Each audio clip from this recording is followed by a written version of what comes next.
Estamos ya de regreso en nuestro espacio de entrevista y pues a esta hora queremos saludar a Daniel Carbo, él es coordinador provincial de Unidad Popular. Hoy nos ha venido a contar acerca de esta campaña que le están manejando por el sí. Daniel, bienvenido, qué gusto tenerlo en este espacio, poder conversar con usted y saber pues a qué se debe esa campaña, ese apoyo al sí en la consulta popular. Bien, muchas gracias, buenos días con todos y con todas. Efectivamente, el Ecuador este 4 de febrero debatirá y resolverá sobre problemas muy importantes que a los ecuatorianos y ecuatorianas nos concierne y que durante muchos años, 10 años nos ha tenido preocupados y hemos planteado, pero que lamentablemente no hemos podido resolverlo hasta ahora. Eso es precisamente el instrumento o uno de los instrumentos más poderosos que nos permite o nos entrega precisamente nuestra Constitución, que es la consulta popular. En ese sentido, nuestra organización, Unidad Popular Lista número 2, ha organizado y ha planteado desde hace mucho tiempo la necesidad de que el pueblo sea consultado sobre problemas neurálgicos del país. Este es el tema de la consulta popular que ha sido convocada precisamente en el marco de que los ecuatorianos resolvamos problemas, que no son todos, pero problemas importantes que necesitamos los ecuatorianos y ecuatorianas definir. En ese sentido, hoy la consulta popular, a la cual nuestra organización ha manifestado que vamos por el sí en las 7 preguntas, hemos hecho un análisis y estamos precisamente en campaña respaldando la propuesta por el sí en las 7 preguntas, por la necesidad de que se persiga la corrupción en el ámbito de que se proteja la naturaleza, no a la megaminería, en el ámbito de no la reelección indefinida y que las autoridades que sean designadas en el país efectivamente sean transparentes, fiscalicen y persigan a los corruptos en esta nación, ¿no? Ahora, Daniel, ¿qué decir ante esas posturas que ya se han manifestado, que ya se han visto, de gente o de movimientos que dice, nosotros vamos a votar todo no, o vamos a votar no a la pregunta 2, a la pregunta 3, a la pregunta 6? Hay diferentes posturas, ¿no? Que en el ámbito ya político, en estas diferentes campañas que las vamos viendo,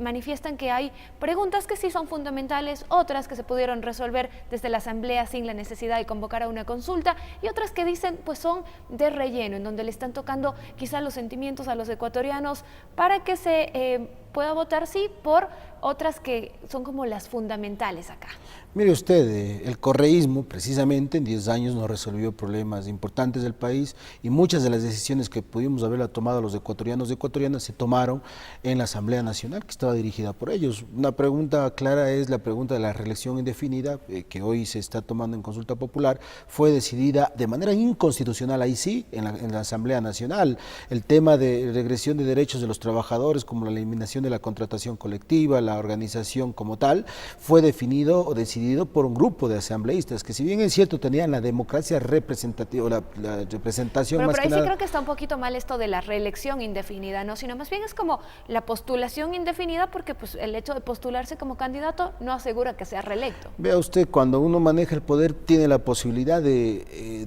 más posibilidades que el resto de candidatos para la reelección indefinida y eso se ha visto en distintas localidades, no solamente a nivel de la presidencia de la República, sino localidades provinciales, nacionales. En el caso de la SOAI tenemos un prefecto que ha sido reelecto distintas ocasiones y a nivel de otras ciudades como la de Guayaquil. Cuando uno está en el poder es más fácil efectivamente para otros candidatos, por el tema económico me refiero, y la reelección indefinida o la postulación indefinida, como usted manifiesta, puede permitir esta discriminación, podríamos decir, por un lado, pero por otro lado es necesario que siempre aparezcan nuevos actores políticos en el marco de poder dirigir las riendas del país, o sea, es necesario que se incorporen jóvenes a la dirección de la organización del país, es necesario que se incorporen los campesinos, los maestros, los profesionales, gente que muchas de las veces no ha sido tomado en cuenta para el desarrollo del país, pero obviamente la reelección indefinida es un elemento que regresa derechos porque a su vez no ha permitido un desarrollo adecuado, importante, digamos, de la participación social y eso ha marcado un desencanto en la gente, en los jóvenes. Ve usted, hay una gran brecha en donde los jóvenes han dejado de participar en política y eso obviamente debe preocuparnos en el sentido de la participación social y popular, ¿no?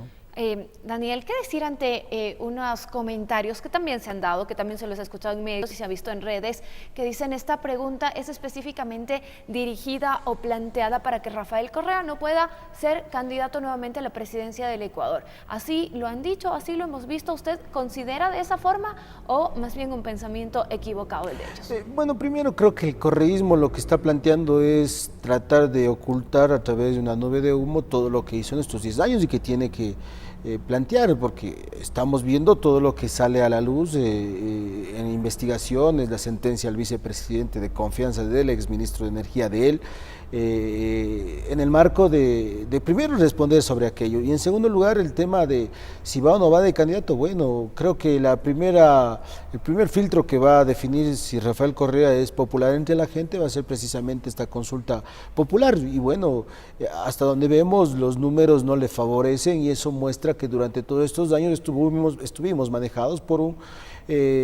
digamos, un sistema perverso mediáticamente hablando, en donde nos impusieron información y obviamente qué decir y hacer. Hay decisiones y acciones creo que son muy importantes o visos importantes que en estos días se han dado, como es el tema de decisiones judiciales, en donde precisamente de alguna manera se respeta las decisiones que antaño no se hacían, como el caso de las asambleístas con la decisión de la jueza en contra de la decisión del CAL precisamente. Son cosas importantes y eso creo que con el correísmo no lo teníamos. No digo que hoy las cosas vayan a cambiar o vayan a mejorar sustancialmente a los ecuatorianos, hay cosas que a este gobierno le toca hacer, pero obviamente tenemos los ecuatorianos y ecuatorianas que saber qué se hizo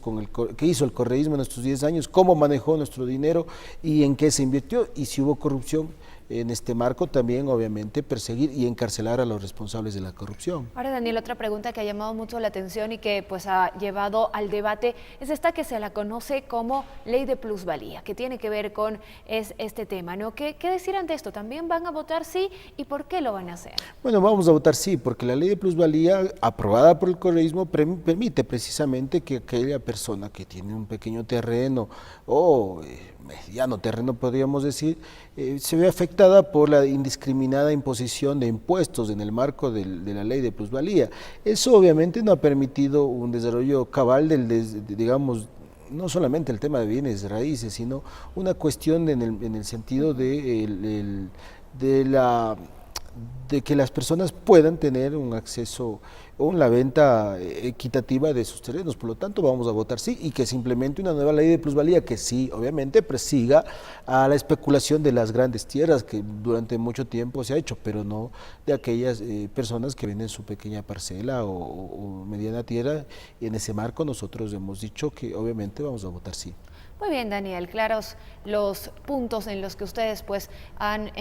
dicho sí, vamos a votar en la consulta, en las 7 preguntas sí, y lo han venido diciendo ya desde antes, no solamente ahora, sino más bien desde que salió esto a la luz, desde que se formularon las preguntas, habían manifestado ustedes su respaldo. Para finalizar, porque el tiempo se nos ha terminado, ¿cómo van a llevar esa campaña, por lo menos en el Azuay, cómo la están llevando? Bueno, estamos haciendo puerta a puerta, visitando los cantones, visitando la provincia en general, todos los días salimos y le hablamos a la gente cuáles son las preguntas de esta consulta y por qué votar precisamente sí y por qué votar y por qué no votar no en este marco. Entonces, estamos con alegría, vamos a darle un sí en contra de la corrupción, vamos a darle un sí por la naturaleza, vamos a dar un sí por autoridades que fiscalicen y persigan la corrupción y un sí precisamente por un Ecuador de esperanza. Muy bien, Daniel, muchísimas gracias por habernos acompañado el día de hoy. Lo esperamos en una próxima ocasión. Despedimos nosotros la entrevista y vamos a la pausa comercial. Enseguida volvemos con más noticias para ustedes.